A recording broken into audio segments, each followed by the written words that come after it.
sean abiertos sobre nuestra nación y haya un cambio, ¿no? Haya un cambio para bien. Porque realmente los gobiernos influyen sobre nuestras vidas. En los tiempos del apóstol Juan, cuando ya era muy anciano, gobernaba un emperador que era bastante enemigo de la fe, Diocleciano, y había mucha persecución. Y Juan, el apóstol, fue víctima de esa persecución. Había sufrido torturas tremendas y lo exiliaron en una isla, la isla de Patmos. Ahora vamos a leer Apocalipsis. ¿Me pones el texto del comienzo? Yo lo titulé a esta presentación, espero que me dé el tiempo para hacerlo, los vencedores, ¿no? Dios me puso en el corazón muchas veces hablar de los vencedores, de aquellos que vencen en medio de circunstancias muy diversas. Y vamos a leer este pasaje de Apocalipsis capítulo 1, del versículo 9 en adelante.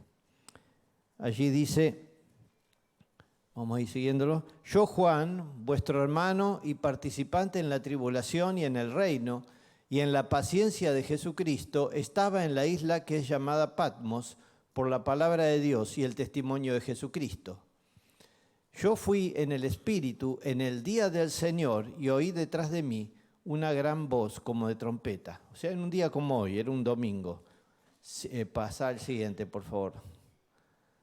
Que decía: yo soy el Alfa y el Omega, el primero y el último. Escribe en un libro lo que ves y envíalo a las 7 iglesias que están en Asia, a Éfeso, gracias, a Esmirna, a Pérgamo, a Tiatira, a Sardis, a Filadelfia y a la Odisea. Y me volví a ver la voz que hablaba conmigo y vuelto vi 7 candeleros de oro. El siguiente. Y en medio de los 7 candeleros, uno semejante al Hijo del Hombre, vestido de una ropa que llegaba hasta los pies y ceñido por los pechos con una cinta de oro. Y su cabeza y sus cabellos eran blancos como la lana blanca, como la nieve, y sus ojos como llama de fuego. Y sus pies semejantes al latón fino, en otra versión dice al bronce bruñido, ardientes como en un horno, y su voz como el ruido de muchas aguas. Y tenía en su diestra, su mano derecha, 7 estrellas, y de su boca salía una espada aguda de 2 filos, y su rostro era como el sol cuando resplandece en su fuerza. Y avanzamos un poquito más. Y cuando lo vi, caí como muerto, y él puso su diestra, su derecha, su mano derecha sobre mí, diciéndome: no temas, yo soy el primero y el último, y el que vivo y he sido muerto. Y he aquí que vivo por los siglos de los siglos. Amén. Y tengo las llaves del infierno y de la muerte. Y entonces después el siguiente: escribe las cosas que has visto y las que son, y las que han de ser después de estas. El misterio de las 7 estrellas que has visto en mi derecha, en mi diestra, y los 7 candeleros de oro. Las 7 estrellas son los ángeles de las 7 iglesias, y los 7 candeleros que has visto son las 7 iglesias. Aquí pasa el siguiente, el mapita, ¿no? Ese es el lugar, ¿no? Es lo que hoy sería Turquía. En ese entonces era una provincia de Roma que se llamaba Asia, no es todo el continente asiático que conocemos hoy. Y esa pequeña provincia, habían varias iglesias, había más de 7 iglesias, pero el Señor seleccionó estas 7 iglesias que evidentemente el apóstol Juan ministraba. Eran iglesias donde habían estado otros. El que posiblemente estuvo sembrando el evangelio allí haya sido el apóstol Pablo. Tenemos el relato en el libro de los Hechos, que el apóstol Pablo empezó en Éfeso predicando y se encontró con unos discípulos que habían recibido una predicación de Apolos y que No habían recibido el Espíritu Santo, el apóstol Pablo les impuso las manos, recibieron el Espíritu Santo, después volvió en otro viaje y estuvo 3 años allí y dice que se predicó el Evangelio en todo Asia. Él envió a su equipo, trabajaba en equipo, y el equipo de evangelismo de Pablo evangelizó toda la provincia de Asia. Así que surgieron muchas iglesias allí. Ya Pablo no existía más, era el año 90 aproximadamente. Todos los apóstoles habían muerto, el único que quedaba era Juan. Y Juan estaba ministrando en estas ciudades, en estas 7 ciudades, quizás alguna más, pero el Señor selecciona estas 7. De alguna manera el 7 es un número especial en la Biblia. En 7 días Dios creó los cielos y la tierra. Es un número que nos habla de algo completo desde el punto de vista de Dios.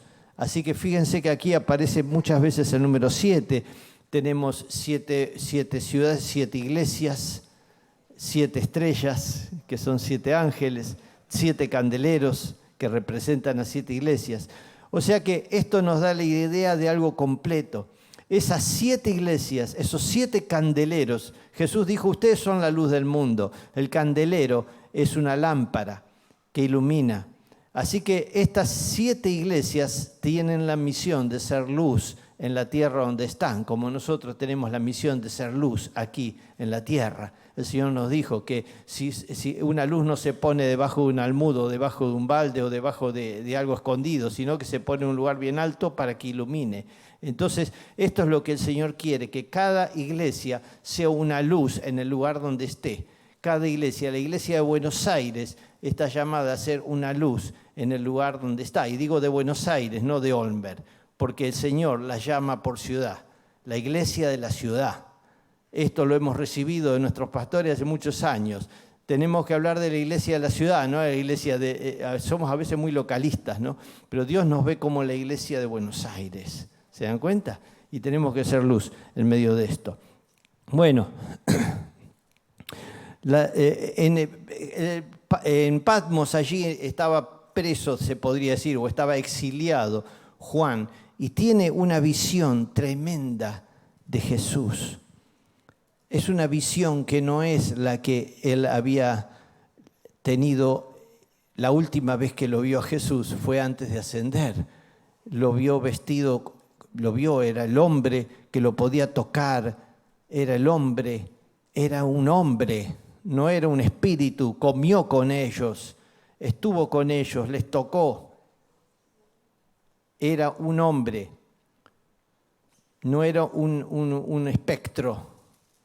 Y le vieron ascender a los cielos, pero ahora estaba en una condición diferente. Estaba el Cristo glorificado, estaba con poder, es un hombre. Y a veces perdemos esa noción de que hay un hombre en los cielos ahora. Hay un hombre en los cielos y ese es Jesucristo. Jesús es el hombre, es el segundo Adán, es ese hombre perfecto que complace a nuestro Dios. He aquí mi Hijo amado en quien tengo complacencia, venía la voz del cielo cuando allí estaba el Hijo de Dios aquí caminando en la tierra. El Hijo amado, el hombre. Pero este hombre resucitado ahora está como jefe, como comandante en jefe de los ejércitos del Señor, pero la ropa que tiene es una ropa sacerdotal, es una ropa de gloria, es un vestido, es una túnica que llega hasta el piso con una banda de oro a la altura del pecho. Es una posición glorificada y lo describe allí, la descripción es tremenda, ¿no? Con sus ojos como fuego que pueden verlo todo. Bueno, con toda esta descripción tremenda que se hace, ¿no? Y lo interesante de todo esto, no voy a abundar en esa descripción, lo interesante de todo esto es que el Señor, con toda esta gloria que está caminando en medio de los candeleros. Esos candeleros son 7 y representan de alguna manera a todas las iglesias. representan a todas las iglesias de todos los tiempos. Y entonces estamos representados allí. Nosotros también estamos allí, de alguna manera. Así que habían situaciones particulares, puntuales de ese momento que tenían que ser corregidas. Situaciones que tenían que ser alentadas, situaciones que tenían que ser por ahí premiadas. Pero estas 7 iglesias, con todas sus situaciones, de alguna manera representan situaciones que pueden darse en cualquiera de las iglesias, en todos los tiempos, en el mundo, y se pueden dar en nuestra congregación y en nuestras congregaciones de hoy en día. Por eso es interesante ver lo que el Espíritu le dice a las iglesias, porque dice que oigamos, en cada párrafo va a decir que oigamos lo que el Espíritu dice a las iglesias. O sea, hay un mensaje que el Espíritu Santo tiene para cada una de estas 7 iglesias. Y vamos al primer mensaje, si podemos avanzar con esto. El primero es a la iglesia de Éfeso. Y vamos a leer el pasaje que sigue allí. Dice, lo vamos a leer rápidamente. Lo leo de ahí. Escribe al ángel de la iglesia en Éfeso, el que tiene las 7 estrellas en su diestra, el cual anda en medio de los 7 candeleros de oro, dice estas cosas: yo sé tus obras y tu trabajo y paciencia, y que tú no puedes sufrir los malos, y has probado a los que se dicen ser apóstoles y no lo son, y los has hallado mentirosos, y has sufrido y has tenido paciencia y has trabajado por mi nombre y no has desfallecido. Pero tengo contra ti que has dejado tu primer amor. Recuerda, por tanto, de dónde has caído, y arrepiéntete y haz las primeras obras, pues si no, vendré presto a ti y quitaré tu candelero de su lugar si no te hubieres arrepentido. El que tiene oído, oiga lo que el Espíritu dice a las iglesias. Al que venciere, daré a comer del árbol de la vida, el cual está en medio del paraíso de Dios. Éfeso era considerada la puerta de entrada al oriente en Europa. Era famosa por su templo de la diosa Artemisa, que le llamaban también Diana, los romanos. Y era una de las 7 maravillas del mundo antiguo, por su imponencia, porque era el doble del tamaño del Partenón. Todo el mundo que va a Grecia quiere ver el Partenón. Bueno, el templo era el doble de grande y era famoso en esa época. En ese lugar, ese era el centro principal donde Pablo estuvo 3 años predicando. Allí estuvo Apolos, Priscila, Aquila, Timoteo y ahora Juan el apóstol. Este mensaje lo oímos varias veces, ¿no? Y esta congregación de Éfeso, esta iglesia de Éfeso, hay un reconocimiento de la obra que hicieron, ¿no? O sea, realmente era una iglesia pujante, era una iglesia que habían rechazado a los falsos apóstoles, a falsos siervos de Dios. Era una iglesia que había sufrido, que había tenido paciencia. Era una iglesia que de alguna manera había hecho muchas cosas buenas, pero tenía un problema. Y no era pequeño el problema. Tenía un problema. Habían abandonado, dice una versión, habían dejado, no es que se les había escapado, habían abandonado el primer amor. ¿Y cómo puede ser esto? ¿Cómo puede ser que tanta pujanza? Quiere decir que había una motivación diferente. No hacían esto por amor al Señor. El amor que se les había, que habían dejado era el amor al Señor. Y si hay algo que Dios me mostró en este último tiempo, es que lo que Dios quiere es una iglesia que le ame. Esto lo vemos en Deuteronomio, lo vemos a lo largo de toda la Biblia. El Señor está buscando un pueblo que le ame. Dios busca un pueblo que le ame. Esto es importantísimo. No le interesa tanto las obras y todo lo que hacemos. Sí, pero Él quiere que le ame. Y el pueblo que le ama obedece sus mandamientos. Porque dice, el que me ama obedece mis mandamientos. Entonces, pero el obedecer los mandamientos no tiene que ser una cosa de, digamos, para agradar, para cumplir o para competir o para ser mejor que otros. Es algo que se hace por amor, no por temor. Se hace por amor al Señor. El Señor es amor en esencia. Juan conocía esto y él decía, Dios es amor, es la esencia de Dios. Y Dios quiere que sus hijos seamos amor. Tengamos la esencia de ese amor. Así que si se perdió el amor, Pablo decía, si yo tuviera fe para mover las montañas y entregase, no sé, mis bienes a los pobres, hiciera, qué sé yo, infinidad de sacrificios y no tengo amor, nada soy como un címbalo que retiñe.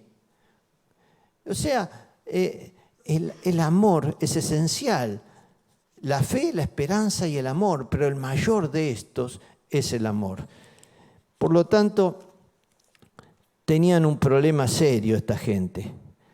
Y la exhortación es, ¿hay posibilidades? Claro que sí, siempre las hay. La exhortación es recuperar ese amor perdido. Tenían que poner, recordar, primero hacer memoria de dónde han caído. Recordar ese llamado, recordar ese tiempo pasado cuando tenían otra actitud.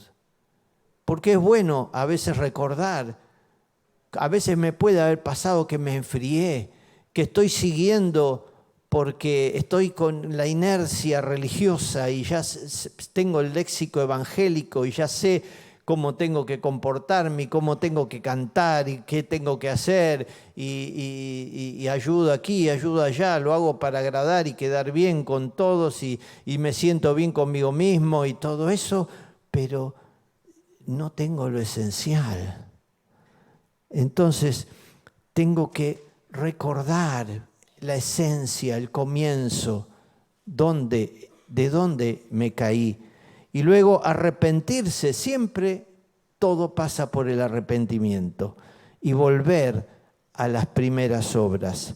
Hay una promesa para el que venciere, porque no todos vencen. Los vencedores, dice, al vencedor le daré a comer del árbol de la vida, el cual está en medio del paraíso de Dios. No hay ninguna iglesia perfecta, ninguna iglesia es perfecta. Pero hay vencedores en cada iglesia. Ahí en 1 Juan dice que esta es la victoria que ha vencido al mundo, nuestra fe. La victoria que ha vencido al mundo es nuestra fe. Por lo tanto, pero el hecho de que haya vencedores quiere decir que hay un conflicto. Siempre hay un conflicto, porque nosotros somos extranjeros y peregrinos en una tierra que está bajo el maligno. Y esta es una realidad. Hoy la tierra está bajo el maligno. Y entonces, pero nosotros estamos aquí representando el reino de los cielos y donde pisamos, el reino de los cielos se empieza a hacer presente. Y las puertas del infierno no prevalecen contra la iglesia que avanza en Cristo. Y entonces allí estamos, en este conflicto de los siglos, y vamos a tener oposición del enemigo. Sin duda que va a haber oposición del enemigo. Por eso es importante que ejercer una lucha. Vamos a tener que luchar contra nuestra carne, luchar contra nuestros miedos, luchar contra oposición externa, luchar contra oposición interna, porque el enemigo va a levantar enemigos aún desde el mismo seno de nuestras congregaciones. Porque se lo advirtió el apóstol Pablo cuando se despidió de los hermanos de Asia en su último viaje antes de ser apresado. Les dijo, se van a levantar de entre ustedes lobos rapaces. Entonces había una advertencia. Él sabía proféticamente que aún del mismo seno de la iglesia se podían levantar aquellos que iban a poner palos en la rueda para la voluntad del reino de Dios. Por lo tanto, no es de extrañar. La oposición viene de todos los wines. Pero nosotros tenemos uno que es más grande. Tenemos el Señor. ¿Por qué se amotinan la gente? Dice el Salmo 2.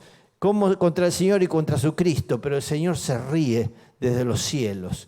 porque no van a lograrlo, no van a poder. Hay muchos que quieren hacer daño a esta nación, no van a poder. El reino de los dioses, de los cielos, prevalecerá, pero nosotros tenemos que luchar y ser de los vencedores. En Cristo, dice Romanos 3:17, somos más que vencedores por medio de aquel que nos amó. El árbol de la vida, el premio para los vencedores en Éfeso, dice, es el árbol de la vida. El árbol de la vida en el paraíso de Dios. El árbol de la vida estaba en el Edén y fue prohibido para el hombre que pecó, para el hombre que desconfió de Dios, que dudó de Dios, dudó de las buenas intenciones de Dios. Pero vuelve a estar para aquellos que vuelven al amor, para aquellos que vuelven a amar al Señor. El árbol de la vida estará en la Nueva Jerusalén. La siguiente iglesia, Esmirna, la iglesia sufriente. Avanzamos, por favor. Y escribe al ángel de la iglesia en Esmirna, el primero y el postrero, que fue muerto y vivo, dice estas cosas. Lo leo de vuelta. El primero y el postrero. En otra versión dice el primero y el último, que estuve muerto, pero ahora vivo. Dice, yo sé tus obras y tu tribulación y tu pobreza, pero tú eres rico. Y la blasfemia de los que se dicen judíos y no lo son, mas son sinagoga de Satanás. No tengas ningún temor de las cosas que has de padecer. He aquí el diablo ha de enviar a algunos de vosotros a la cárcel para que sean probados, y tendrán tribulación de 10 días.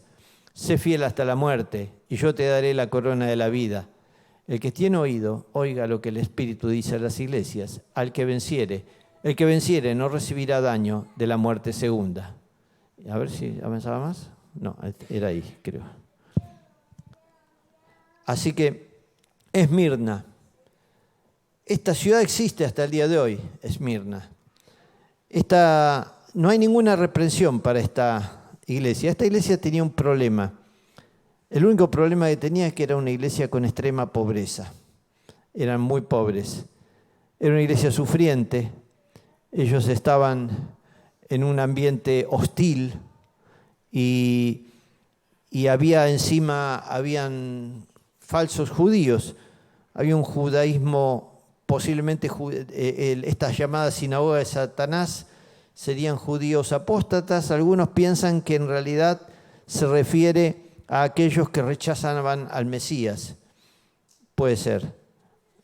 También puede ser porque seguían el judaísmo rabínico, que sigue normas ajenas a la Torá mosaica, lo que Jesús le reclamó, por ejemplo, en Mateo 23, cuando Jesús le habla a los fariseos y a los maestros de la ley, les dice que ellos son hipócritas y porque tergiversan la ley de Dios y enseñan mandamientos de hombres en vez de enseñar lo que Moisés enseñó. O sea, posiblemente sea esto.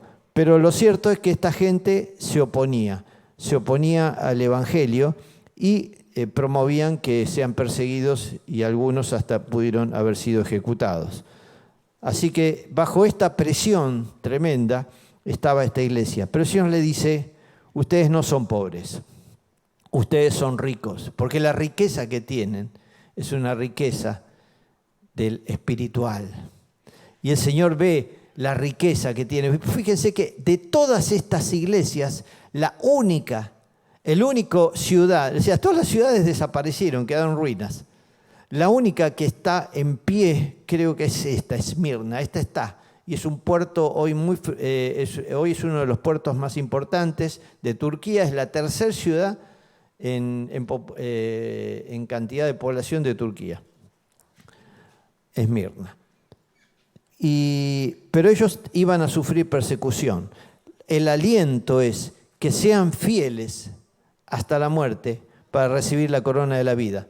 Por eso Jesús se presenta ante ellos como el primero y el último, como el que estuvo muerto y ahora vive, para darles esperanza, para decirles, miren, yo estuve muerto, pero ahora vivo y vivo por los siglos de los siglos. Así ustedes también van a resucitar, no tengan miedo. No tengan miedo, si tienen que dar su vida, ustedes van a resucitar. Al vencedor se le promete entonces que no va a estar expuesto a la muerte segunda. La muerte segunda es mucho peor que la muerte física. La Biblia habla de esta muerte segunda. ¿Qué es la muerte segunda? Es la que aparece en Apocalipsis 21:7, ¿no? Que es ser arrojado al lago de fuego y azufre. La muerte segunda es el destino de aquellos que rechazan a Jesús. Esa es la muerte segunda. Y esta muerte segunda es de la que les dice, no van a estar expuestos a la muerte segunda. Ustedes dan su vida por mí, pero no vuelven a morir más. Van a resucitar, van a estar conmigo. Vamos al siguiente, Pérgamo. La iglesia en medio de gran oposición. Esta ciudad estaba construida en una montaña a unos 400 metros de altura. Y allí habían 3 templos principales. El de Esculapio, que es el dios de la medicina y curaciones, ese palito que vieron en las ambulancias, que viene un palito con 2 serpientes cruzadas, símbolo de la medicina, viene del templo de Esculapio en Pérgamo. Y porque era un templo hospital y ahí hacían curaciones, pero las hacían invocando a los dioses y a este dios Esculapio. Había un templo de Zeus, Soter, que era el equivalente al dios Sol babilónico. Este era un templo también muy famoso. Y estaba un templo al emperador Augusto César, que había sido el emperador que había gobernado cuando Jesús nació. Vamos a leer el pasaje. Escribe al ángel de la iglesia en Pérgamo, el que tiene la espada aguda de 2 filos, dice estas cosas. Yo sé tus obras y dónde moras, donde está la silla de Satanás, y retienes mi nombre, y no has negado mi fe. Aún en los días en que Antipas, mi testigo fiel, el cual ha sido muerto entre vosotros, donde mora Satanás. Pero tengo unas pocas cosas contra ti, porque tú tienes ahí los que tienen la doctrina de Balaam, el cual enseñaba a Balac a poner escándalo delante de los hijos de Israel, a comer de cosas sacrificadas a los ídolos y a cometer fornicación.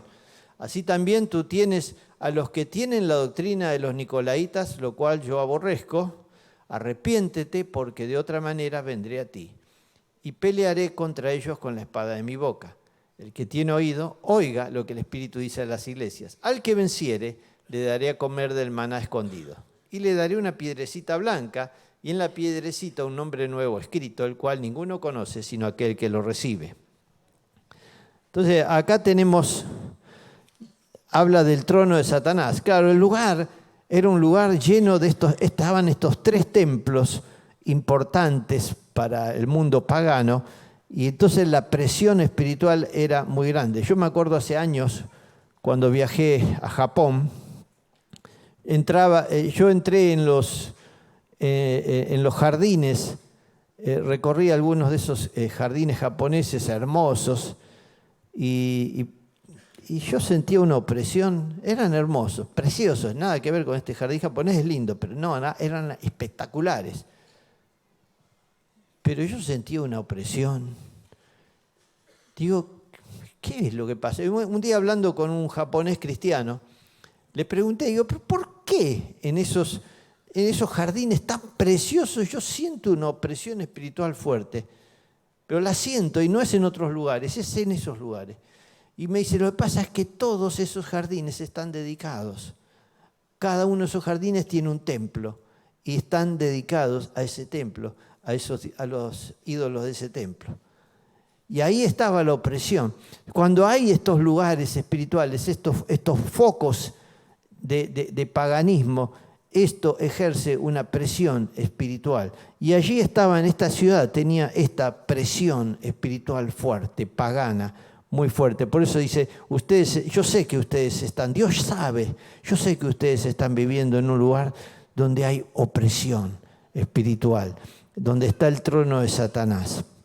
Pero los elogia, ¿no? Porque ellos realmente habían sido fieles. Dice, ustedes elogian la fidelidad de la iglesia a pesar del ambiente opresivo y de la contra que sufrían de los adoradores de esas religiones. Incluso hasta tenían un mártir. Alguien había sido ejecutado allí. Pero, aparte de este elogio, el Señor tiene que señalar un problema moral que esta iglesia que tenía que ser corregida. Había gente que sostenía la doctrina de Balaam. Balaam era un personaje bíblico que, si ustedes, no sé si todos lo leyeron, en el Antiguo Testamento fue un personaje, era un falso profeta que fue contratado por dinero para maldecir a Israel y bueno, pero no podía hacerlo, Dios no se lo permitió. Entonces, como Dios no le permitió maldecir a Israel y no lo pudo hacer, entonces no se pudo ganar el dinero que quería ganárselo de alguna manera, el tipo buscó artimañas para infiltrar dentro del pueblo de Israel que estaba transitando en esa época hacia la tierra prometida, infiltrar idolatría y fornicación, seducir a muchos líderes a cometer fornicación e idolatría. Entonces, de alguna manera, cuando habla de la doctrina de Balaam, está refiriéndose a una doctrina que se infiltra tolerando cierta inmoralidad, cierta idolatría, cierto amoldamiento a la cultura decadente del mundo. Y a veces pasa en algunos lugares. Me he enterado de lugares donde, bueno, hay cierta permisividad, no, viste, hay quienes viven juntados, están en fornicación, pero bueno, hay que ser un poquito tolerantes, ¿no? Y entonces los dejamos que participen, que estén en la alabanza, que estén en distintos lugares. Hay congregaciones, yo conozco. Entonces, acá no, gracias a Dios, pero puede pasar, o sea, a veces podemos tener una mirada excesivamente tolerante, queriendo ser más bondadoso, más bueno que Dios, pero en realidad dejamos que la contaminación se meta, ¿no? Y se filtre. Y el Señor les estaba señalando que había esta apertura a la mundanalidad, a la idolatría quizás también metido. Y la otra doctrina que critica, dice, entre ustedes hay quienes sostienen la doctrina de los nicolaitas. Hay varias teorías sobre eso. Yo agarré una. Hay una que me gusta más, porque Nico significa opresor, laíta significa laico en griego. Entonces, posiblemente tenga que ver con la excesiva exaltación del clero por encima de los laicos. O sea, la exaltación de los que ejercen ministerios, de los que tienen liderazgo por encima de la gente de a pie, para decirlo en criollo. Entonces, ese gusto de que haya cierta pleitesía hacia el que ministra, que en algunos lugares se da, acá no, pero en algunos lugares se da, y entonces eso podría ser la doctrina de los nicolaitas. Y dice, esta doctrina yo la aborrezco, dice el Señor. Así que estas eran las advertencias. La exhortación, arrepiéntete o vendrá juicio. Y dice que el Señor peleará con la espada de su boca contra los que persisten en pecar.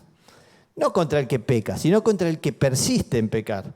Contra aquellos que no quieren arrepentirse. Porque el Señor les da la oportunidad. Porque el Señor ama a cada una de las iglesias. Ama al pecador. No ama el pecado, pero ama al pecador. Ama a aquel que se desvió y quiere traerlo de vuelta al camino. Por eso las exhortaciones. La promesa al vencedor es que se le va a dar el maná escondido, el pan. El maná escondido, el maná era el pan que venía del cielo. Jesús habló de ese pan que venía del cielo. En Juan 6:51, Él dijo, yo soy el pan que vine del cielo. Yo soy ese pan. Y el que come, Él dijo, coman de mi carne. Y muchos no lo entendieron, no sabían a qué se referían. Pero se referían a esa comunión íntima con Él.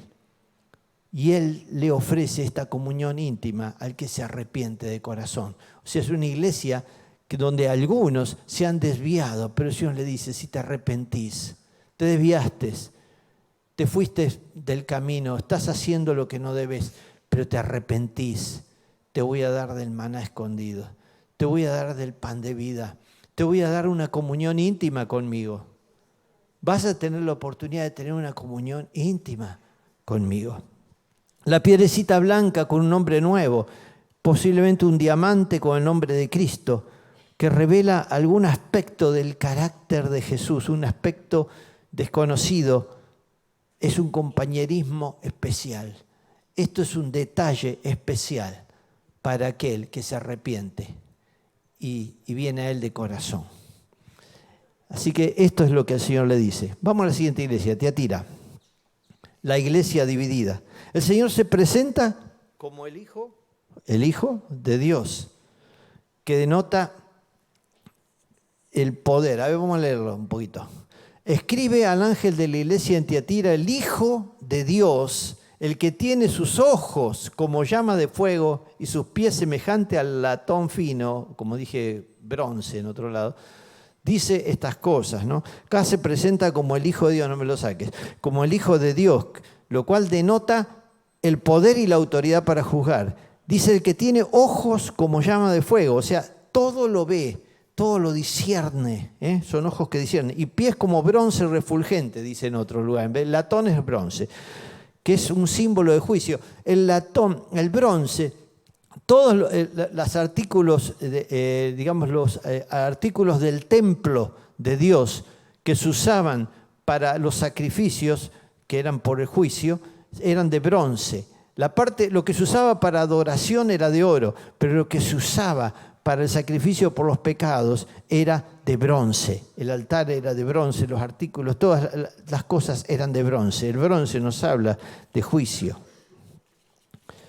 Bueno, sigamos leyendo. Y yo he conocido, dice, tus obras por sus ojos de fuego. Conozco tus obras, tu caridad, servicio, fe, tu paciencia. Tus obras postreras son más que las primeras, sigamos. O sea, una iglesia esta no tenía el problema de haber perdido el amor ni nada. Realmente perfecto todo. Mas tengo unas pocas cosas contra ti. Acá hay un problema, algo se infiltró.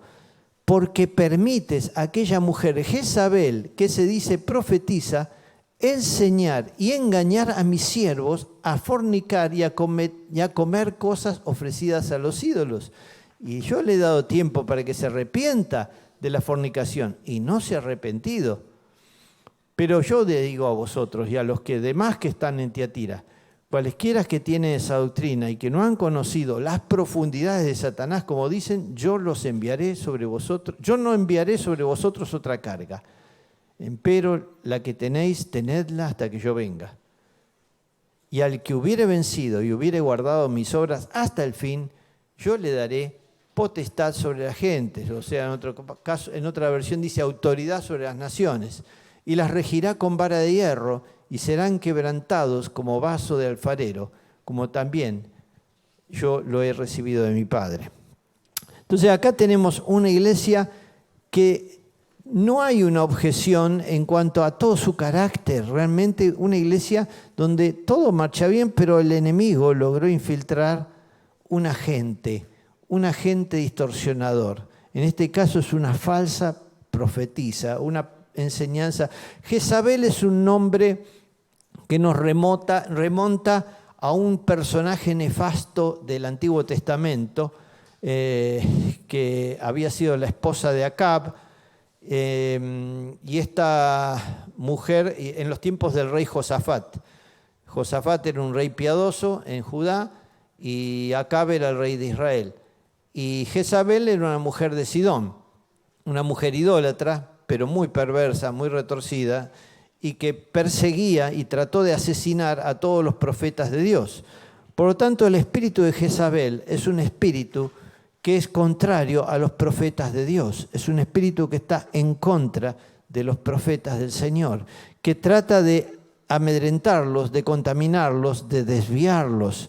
Y a su vez también Jezabel era una mujer que usaba la seducción para conseguir sus propósitos. O sea que es alguien que siembra inmoralidad, idolatría y trata de seducir.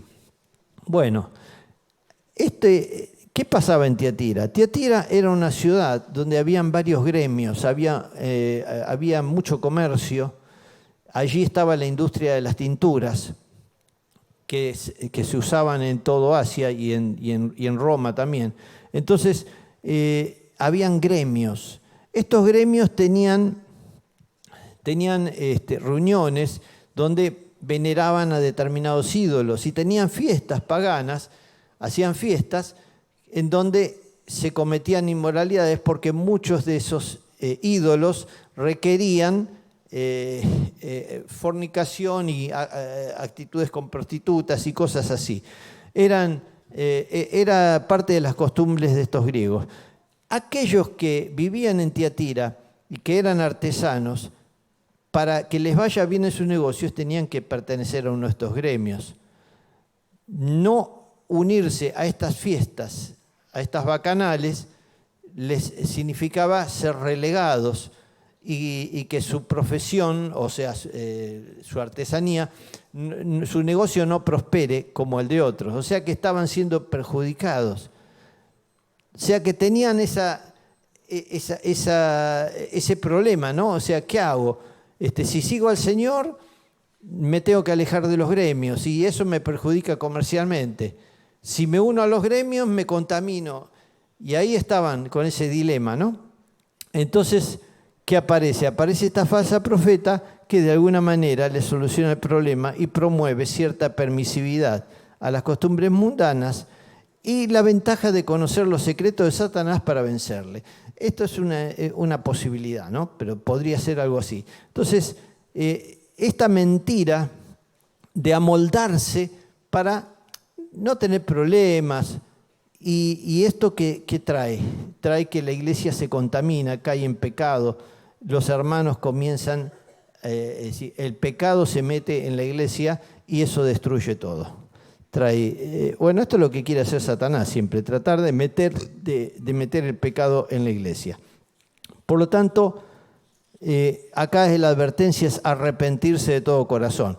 Y cuidado con el tema de la seducción. A veces, hoy en día las modas están hechas a veces con muchas intenciones de promover una seducción exagerada que no es para nada buena. Y nosotros tenemos que ser guardas de nuestros hermanos. El Señor nos llama a ser guardas de nuestros hermanos. Así que acá también a las hermanas en general que tengan cuidado de proteger a sus hermanos varones y no exhibirse en exceso. Esto es algo bueno que tenemos que hacer, porque el espíritu de Jezabel tiende a operar también en ese nivel de cosas. No sé si se me entiende. Bueno, la exhortación es arrepiéntanse, porque cada uno va a ser tratado conforme sean sus obras. Pero ojo, dice el Señor escudriña la mente y el corazón. Por eso Él tiene los ojos de fuego, ¿no? O sea que ve todo. Y dice, les exhorta a los fieles, a los que no se han desviado, retengan con firmeza lo que ya tienen hasta la venida del Señor. Todo esto es hasta la venida del Señor. El Señor les está recalcando, el Señor viene, el Señor va a venir y está diciendo, retengan lo que tienen. Ustedes que se mantuvieron fieles, que no se dejaron seducir por esta falsa profetisa, que no se dejaron arrastrar por falsas enseñanzas.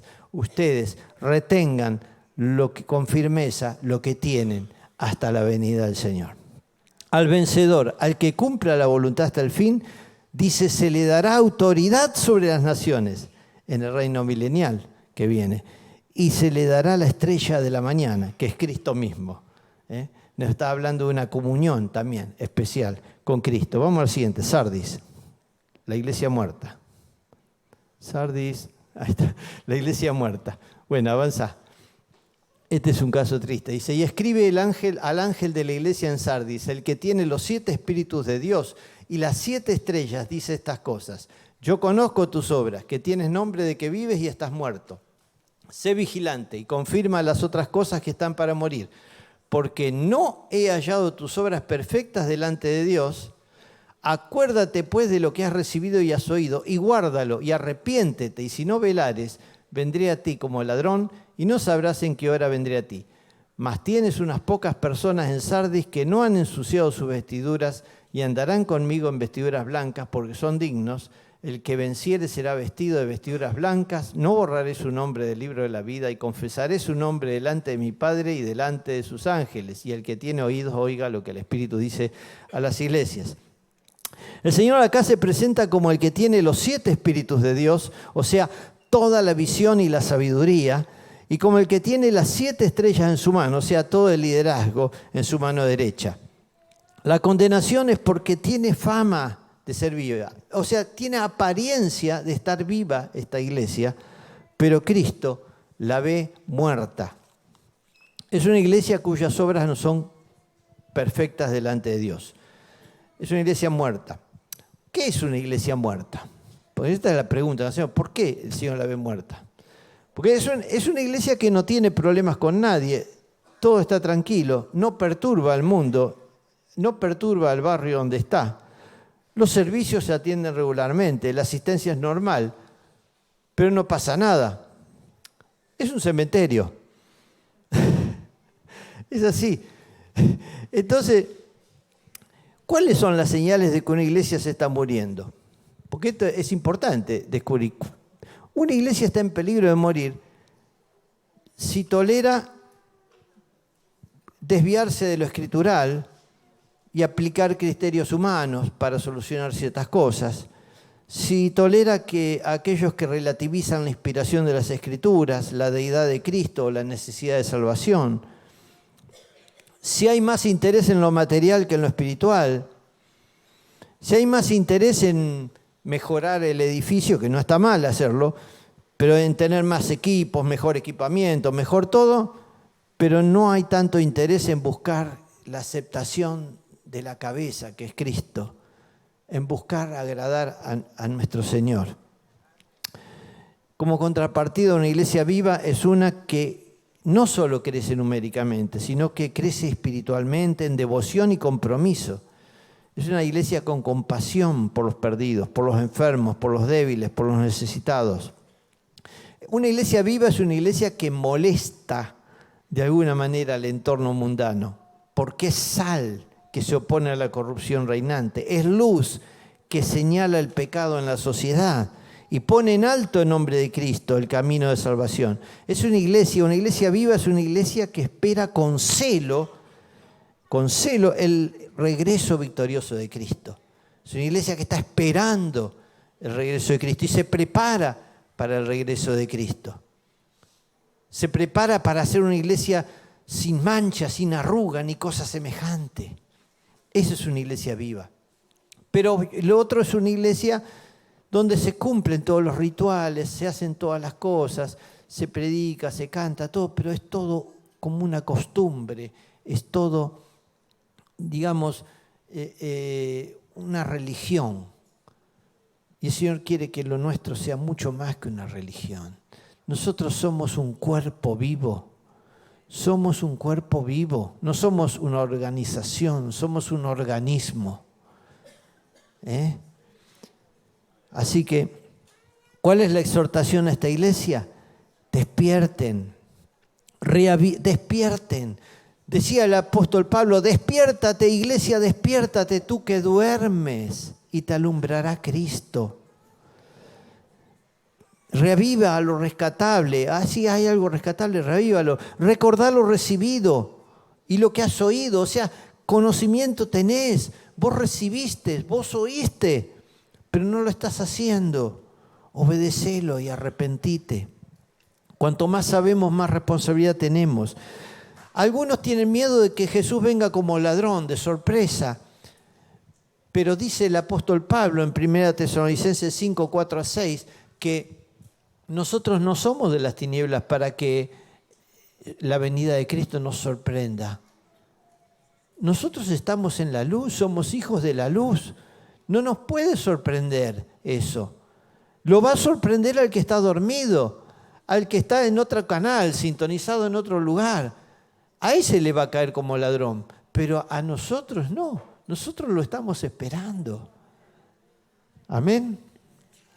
Vamos a la siguiente. Al vencedor, me olvidé del vencedor. Al vencedor, siempre hay vencedores, siempre se puede vencer en toda situación.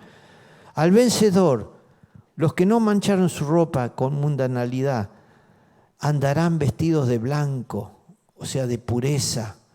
Jamás se borrará su nombre del libro de la vida. Quiere decir que los otros están en peligro de que se borre su nombre del libro de la vida. Y su nombre será reconocido delante del Padre y de los ángeles. Jesús dijo, cualquiera que me niegue ante esta generación, no reconoceré su nombre. Pero acá, el que realmente se arrepiente y vence, se va en contra de la corriente. Por eso no importa a veces dónde estemos, la importa es la actitud de nuestro corazón, ¿no? Podemos quizás no estar en el lugar perfecto, no hay iglesia perfecta. No hay congregación perfecta, pero nosotros todos podemos ser un instrumento para perfeccionar. A veces criticamos, ¿no? Es fácil criticar. Mirá, se podría hacer mejor esto, se podría hacer mejor lo otro. Sí, es verdad, se pueden hacer a veces mejor las cosas. ¿Por qué no? Pero, ¿y yo qué hago? ¿Yo qué hago para mejorar la cosa? Es más fácil mirar al otro y señalar al otro los errores que comete que mirar a ver qué es lo que yo no hago. Y siempre hay algo que yo puedo hacer para aportar y para ayudar a que todo sea mejor. Vamos a la siguiente, Filadelfia, la iglesia de la puerta abierta por Dios. Sigamos. Y escribe al ángel de la iglesia en Filadelfia, estas cosas dice el santo, el verdadero, el que tiene la llave de David, que abre y ninguno cierra, cierra y ninguno abre. Yo conozco tus obras. He aquí he dado una puerta abierta delante de ti, la cual ninguno puede cerrar, porque tienes un poco de potencia. En otro lado dice, tienes poca fuerza. Y has guardado mi palabra y no has negado mi nombre.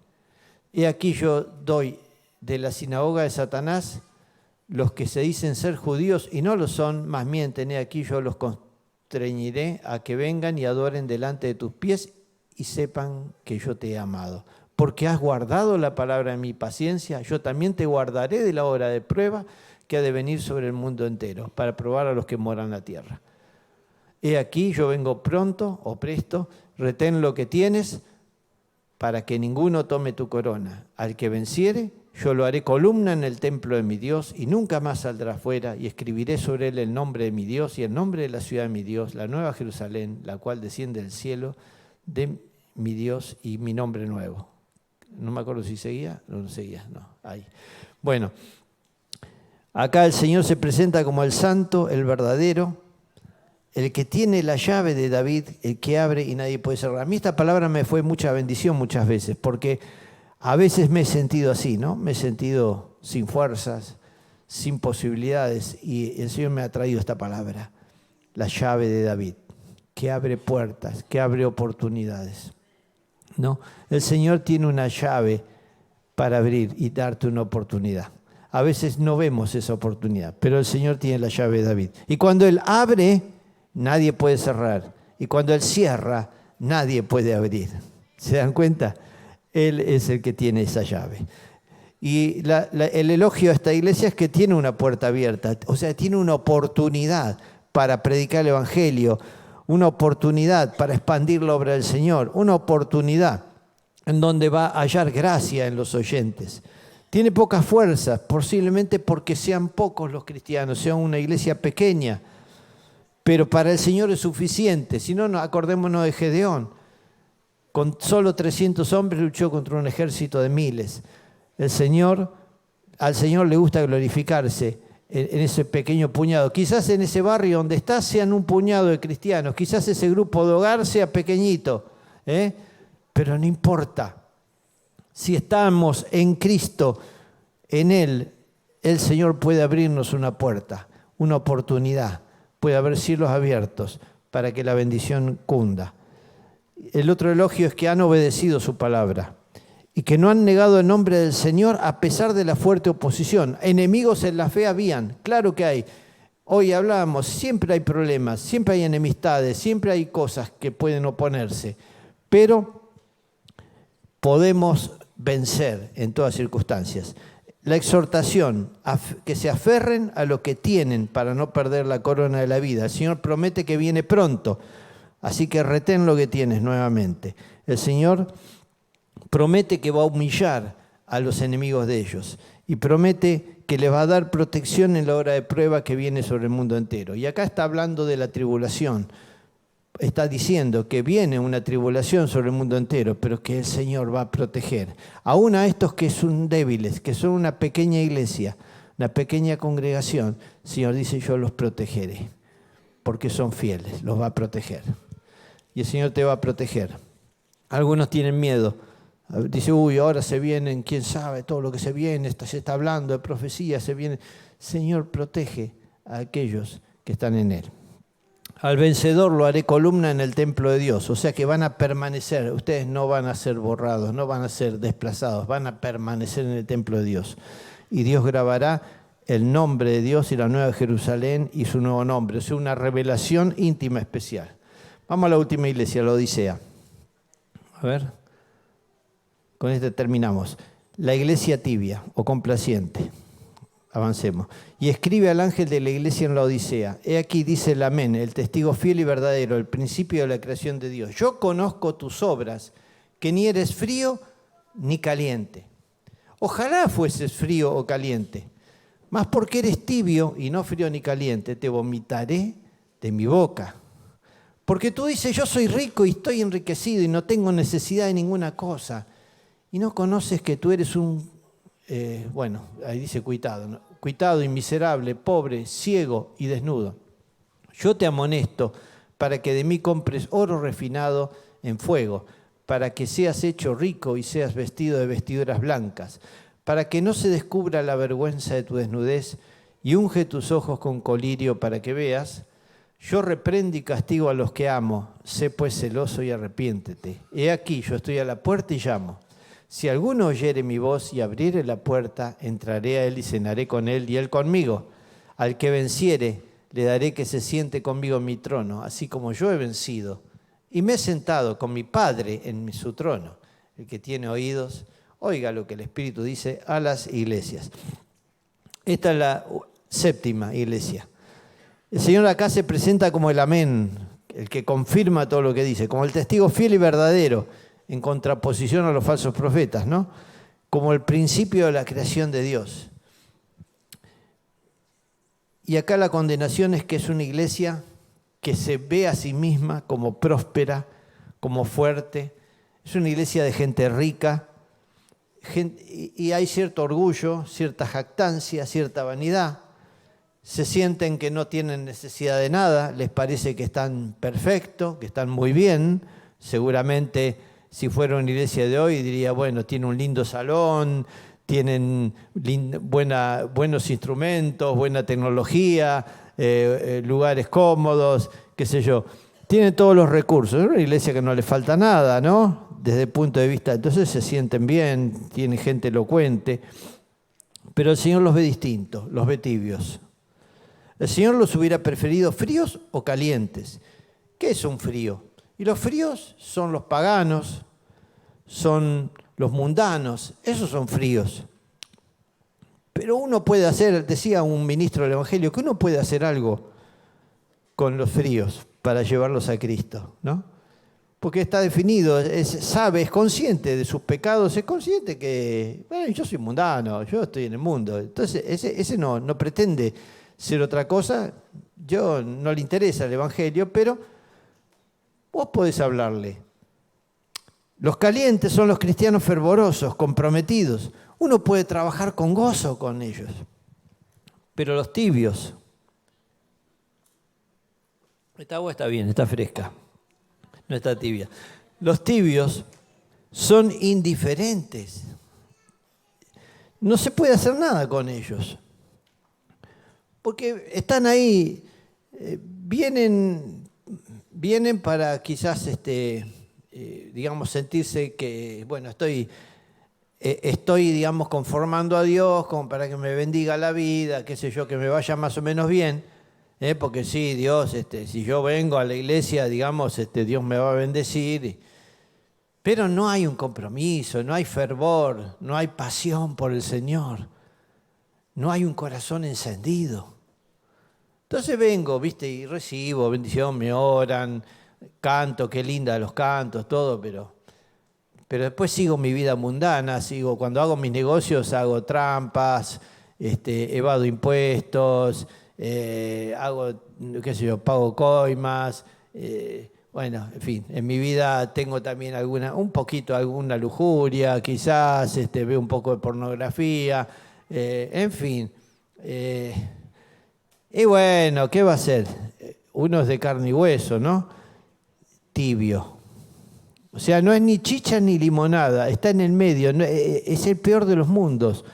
Porque no está en el mundo totalmente, pero tampoco está en la iglesia a medias y no está totalmente, no está en Cristo realmente. Se engaña a sí mismo. Es un engaño. El peor engañado es él mismo o ella misma.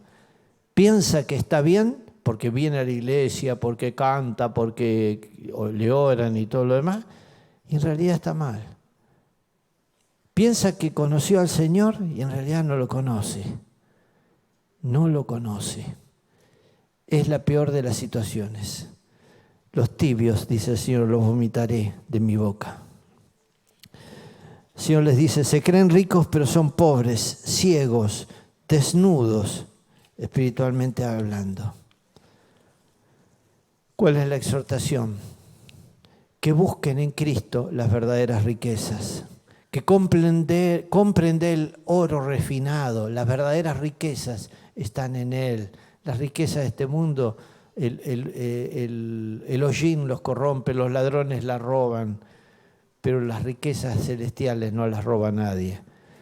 Que busquen en Cristo la pureza, ropas blancas, por eso que vistan ropas blancas, dice. Que busquen en Cristo la visión espiritual, colirio para sus ojos. En esa ciudad, la Odisea, se fabricaba un colirio, justamente, y por eso les dice colirio para sus ojos. Porque ustedes creen que ven, pero en realidad no están viendo nada. Necesitan tener visión espiritual y ver la realidad. Si tuvieran visión espiritual, se verían como son y se sentirían avergonzados. La promesa. Yo me asombro, ¿no? Al ver todos estos casos, ¿no? Digo, qué amor el del Señor. El Señor los ama y por eso los reprende y disciplina. Dice, al que ama, reprende y disciplina. A pesar de ser una iglesia, porque es toda la iglesia toda esta iglesia, el Señor la acusa de ser tibia. No es algunos miembros. Y el Señor, sin embargo, los ama. Y les exhorta a arrepentirse y a ser fervorosos, calientes. Esta iglesia tiene de todo menos a Cristo. Miren qué tremenda la situación de esta iglesia, y a veces puede ser situación particular de algunos aquí. Tiene todo menos Cristo, porque Cristo está afuera. Dice, aquí yo estoy a la puerta y llamo. O sea, es como que Jesús estuviera allá afuera, no está acá adentro. No, es un desastre. Está a la puerta y llamo. Si alguno abre la puerta, entraré a él y cenaré con él y él conmigo. O sea, tendré intimidad, me revelaré a él o a ella. Y ella podrá tener intimidad conmigo y conocerme y recibir las riquezas de gloria que yo tengo para darle, las riquezas celestiales que tengo para darle. Entonces, el Señor está dispuesto a tener comunión, tener intimidad con aquellos que reaccionan y abren la puerta de su corazón y dejan la dureza. Al vencedor se le promete el derecho de sentarse con Cristo en su trono en el reino milenial. Al que venza como Cristo ha vencido. Sin duda, la lucha es fuerte, porque hay que luchar contra la carne, contra las propias limitaciones que uno puede tener. Hay que luchar contra el entorno a veces. Hay que luchar contra, quizás a veces, el entorno familiar. La lucha es difícil en todos los sentidos. Eso, vayan viendo, ahí está. Pero en todos los casos se puede vencer. El Señor nos llama a vencer, a ser vencedores en cada uno de estos. Yo pregunto, ¿estaremos entre los vencedores en esta generación maligna y perversa? Estamos en medio de una generación maligna y perversa. Las presiones son muchas para irnos en toda dirección, desviarnos. Mucha corrupción, perversión sexual, drogas, mentiras, engaños de toda clase.